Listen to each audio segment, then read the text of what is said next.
से 4016 हो गई। टेक्नीशियन के पद में 156 पद की वृद्धि हुई, लेकिन जो आरक्षण का प्रणाली था 65% का जाति जनगणना के बाद बिहार सरकार का निर्णय, उसको सुप्रीम कोर्ट ने निरस्त कर दिया।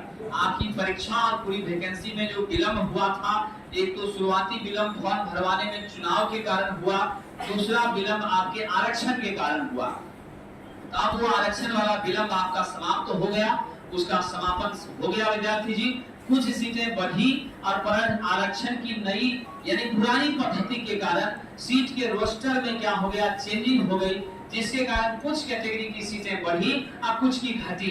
बढ़ी तो सिर्फ सीटें किसकी बढ़ी, यूआर की बढ़ी, ईडब्ल्यूएस की बढ़ी। यूआर के सीटों में 300 प्लस सीटों का क्या हो गया, इजाफा हुआ, खास करके टेक्नीशियन के लिए। और आपका साहब जी ईडब्ल्यूएस में 200 पहले था, 215 हो गया। बाकी ओबीसी ईबीसी का सीट घटा है। 65 सीट एक अलग कैटेगरी महिला का जो पहले से था उसमें रखा गया है, ठीक है। तो ये आमूलचूल परिवर्तन हुए। इस परिवर्तन से कहीं खुशी कहीं गम की स्थिति तो नेचुरली है, इसमें कोई शक नहीं है। बट आप इसके लिए बिल्कुल परेशान इसलिए मत होइए, क्योंकि एक बात आपको बता रहा हूँ, आप सब लोग 4 साल से 5 साल से 3 साल से 6 महीने से तैयारी में लगे हुए हैं। अब जो लोग भी फॉर्म भरेंगे, इतना तो कंफर्म आप जानते हैं कि वो बच्चे फॉर्म तो भरेंगे, लेकिन आज से पहले वो तैयारी नहीं कर रहे थे, ये आपको भी विश्वास है। ऐसा मैं क्यों कह रहा हूँ, 3 लाख बच्चों ने फॉर्म भरा है। आपको क्या लगता है इस पूरे भरे हुए फॉर्म में क्या 100% विद्यार्थी एक्टिव है? बिल्कुल नहीं साहब, 20% विद्यार्थी मुश्किल से एक्टिव है। बाकी विद्यार्थी आपके बीच बैठा है, वो बेल्ट्रॉन का परीक्षा देकर आ रहा है, बिहार पुलिस के लिए लगा हुआ है, उधर दरोगा में दौड़ रहा है, उधर बिहार एसएससी के लिए प्रयास कर रहा है, उधर रेलवे एलपी पर माइंड सेट किए हुआ है, उधर यूपीएससी के लिए बीच बीच में सोचने लगता है। फिर आपका बीपीएससी आ रहा है 2400 के आसपास, 1900 के आसपास पर, वो बहुत बड़ी प्रणाली आ रही है, उसमें भी कुछ लोग ध्यान दे रहा है। मतलब भटकाव चारों ओर से है, कंसंट्रेशन की कमी है। इसीलिए नए विद्यार्थियों से आपको डरने की जरूरत बिल्कुल भी नहीं है।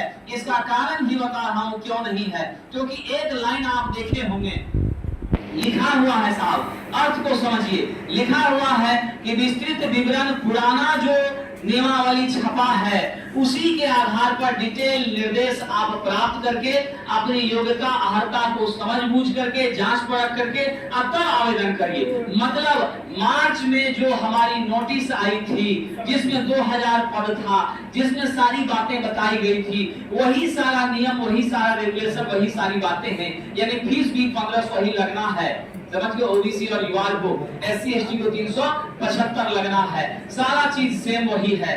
बस यहाँ पर जो विद्यार्थी जी एक और बात याद रखिए, आपको याद होगा कि फॉर्म तो चुनाव के कारण लेट से भराया गया था, हमारा अगस्त इन कर गया था फॉर्म, है ना, लेकिन देना कब तक देना था, 30 अप्रैल तक देना था। लेकिन जिन बच्चों का आईटीआई का रिजल्ट मई में आया था उन बच्चों को एक्सेप्ट नहीं किया। यानी क्या कंसीडरेशन हो गई, 30 अप्रैल से पहले जिसका डिग्री आ गया उसी बच्चों को ये एक्सेप्ट कर रहा है।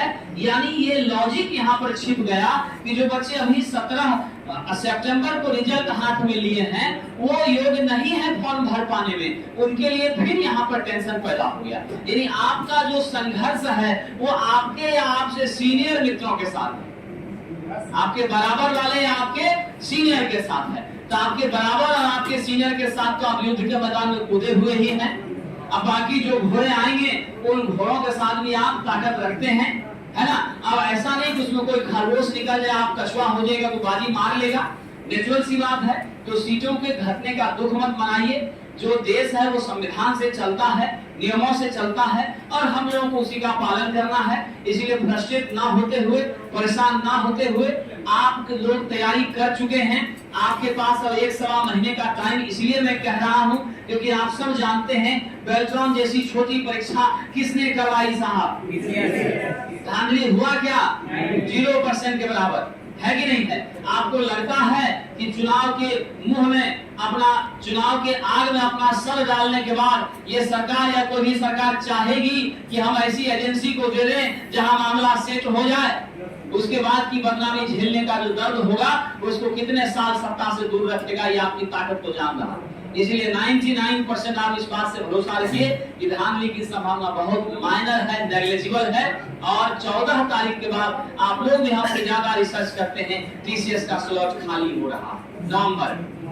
तो इसीलिए आप ये याद रखिए, जो मामला था उच्च अधिकारियों से बातचीत हुई थी तो ये जानकारी प्राप्त हुई कि जो मामला हम लोगों का फंसा था वो क्लियर हो जाने के कारण अब जो है हम फास्ट प्रक्रिया करेंगे और 15 अक्टूबर के बाद दशहरा खत्म, छुट्टी के दौरान फॉर्म भरवा लेगा, दशहरा खत्म, फॉर्म को छांट लेगा।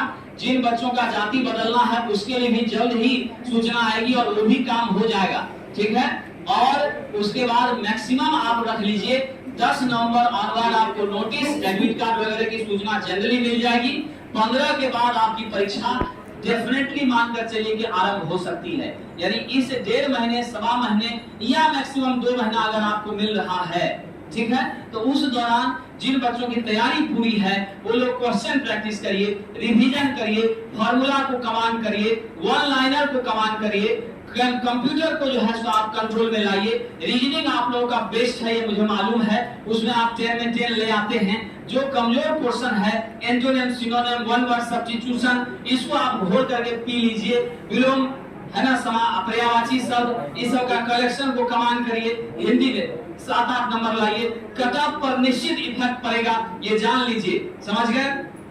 कटअप किसका बढ़ेगा ये भी आपको अंदाजा अब लग ही गया है। बीसी और ईबीसी का कटअप जो है नेचुरली वो हाई जाएगा, समझ गए। इसीलिए अगर आप 55-60 का टारगेट है तो आपको इस नौकरी से अब लक्ष्य नहीं है, आपको 55-60 को 80-85 तक पहुंचाने का कोशिश करना ही पड़ेगा, ये जान लीजिए।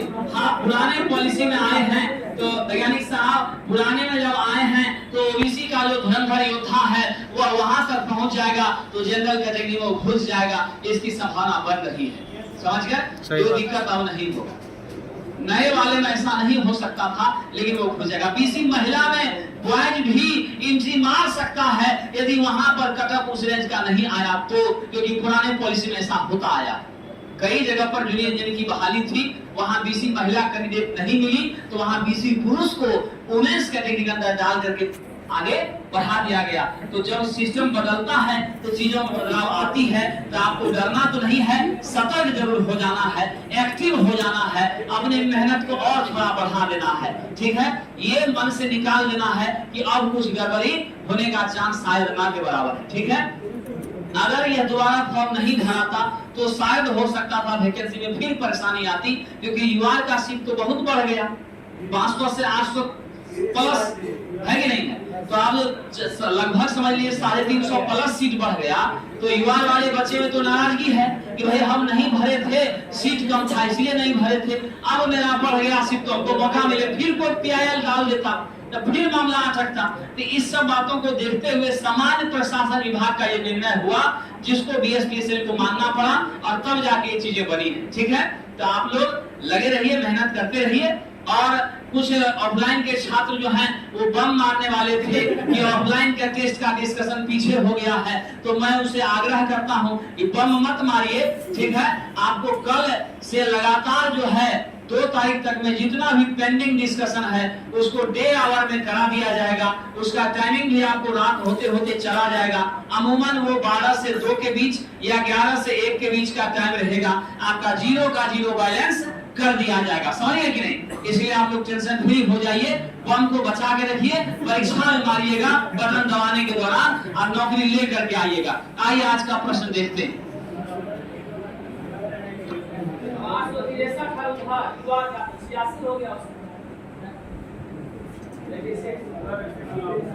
ट्रांसफार्मर में